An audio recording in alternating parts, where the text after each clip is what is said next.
বিসমিল্লাহির রহমানির রহিম। আসসালামু আলাইকুম গাইস, আজকে আমি আর মাছের ভুনা দেখাবো। তাই পেঁয়াজটা আমি ভালোভাবে ভেজে একটু পানি দিয়েছি কষানোর জন্যে, লবণ এখন দিয়ে দিলাম পরিমাণ মতো। এরপর আমি এটাকে ভালোভাবে নেড়ে চেড়ে হলুদ গুঁড়ো,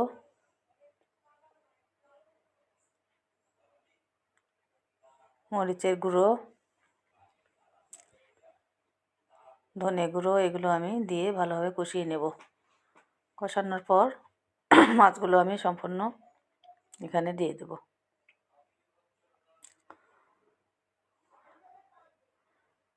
মাছগুলো দেওয়ার সময় অবশ্যই খেয়াল রাখতে হবে ফুটন্ত বলকে এগুলো দিতে হবে, ঝাল মশলাগুলো সম্পূর্ণ মাছের মধ্যে ভালোভাবে ঢুকে যায় এবং ভালোভাবে এটাকে রান্না করা যায়। একে একে আমি সবগুলো মাছ দিয়ে দিচ্ছি। এভাবে দেওয়ার চেষ্টা করবেন। এখন আমি যেহেতু সম্পূর্ণ রান্নাটা হয়ে গেছে, তাই আমি রান্নার শেষে একটু ক্যাপসিকাম এবং গাজর ছড়িয়ে দিয়েছি যাতে মাছের টেস্টটা ভালো লাগে। এবং এখানে আমি পুরি এবং সবজি করেছি খাওয়ার জন্যে।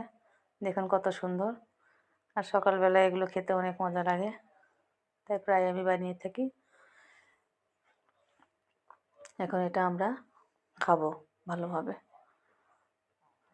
পুরিটা অনেকটা সফট এবং নরম হয়েছে, খেতেও অনেক ভালো লাগে। Thank you for watching my video.